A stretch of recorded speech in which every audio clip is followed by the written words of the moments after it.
कृष्णा धार्मिक व्रत कथा में आपका दिल से स्वागत है। आज मैं आपको बड़ी सुंदर और प्यारी ये कहानी सुनाने जा रही हूँ। श्री नामदेव जी महाराष्ट्र के सुप्रसिद्ध संत थे। वे विठल भगवान के बहुत ही बड़े भगत थे। उनका ध्यान सदा विठल भगवान के दर्शन, भजन, कीर्तन में ही लगा रहता। संसारिक कार्यों में उसका जरा भी मन नहीं लगता। वे एकादशी व्रत के प्रति निपुण निष्ठावान थे।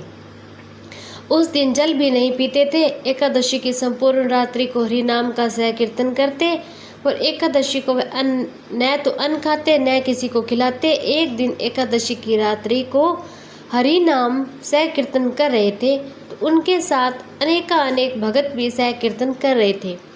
अचानक एक क्षीणकाय हड्डियों का ढांचा मात्र एक व्रत ब्राह्मण उनके द्वार पर आया और बोला, मैं अत्यंत भूखा हूँ, मुझे भोजन कराओ, अन्यथा मैं भूख से मर जाऊंगा। तो श्री नामदेव जी बोले, मैं एकादशी को न अन्न खाता हूँ और न ही किसी को खिलाता हूँ। अतः ब्राह्मण देवता प्रातःकाल सूर्योदय का इंतजार करो, व्रत का पारण कर आपको भर पेट में भोजन कराऊंगा।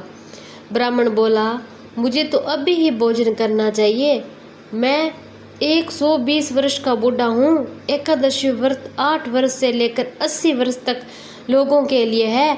मैं भूख से मर जाऊंगा, तुमको ब्रह्म हत्या का पाप लगेगा।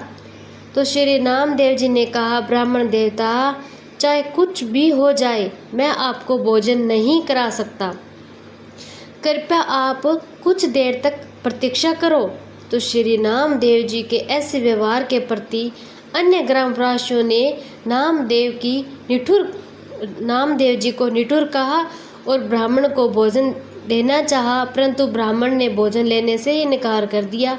कहा, यदि मैं भोजन ग्रहण करूंगा तो सिर्फ और सिर्फ नामदेव से ही करूंगा। श्री नामदेव जी ने जब ब्राह्मण को भोजन न दिया तो कुछ ही समय में उसके प्राण पखेरु उड़ गए। वहाँ उपस्थित सभी लोग ने श्री नामदेव जी के प्रति अपशब्द कहने लगे। इन्हें हत्यारा कह दिया। नामदेव जी को हत्यारा कहने लगे। श्री नामदेव जी ने कुछ न बोले और विठल भगवान के भजन और कीर्तन में लगे रहे। एक पल के लिए उठे और मृत शरीर को ढक रख दिया। मृतदेह के समक्ष नाम सह कीर्तन करते रहे। प्रातःकाल श्री नामदेव जी ने व्रत का पारण किया और एक चिता बनवाई। समय उस ब्राह्मण के पार्थिव शरीर को अपनी गोद में ले जाकर चिता पर बिठा दिया। चिता को प्रणाम किया। जब आग की लपेटें श्री नामदेव जी तक पहुंचने लगी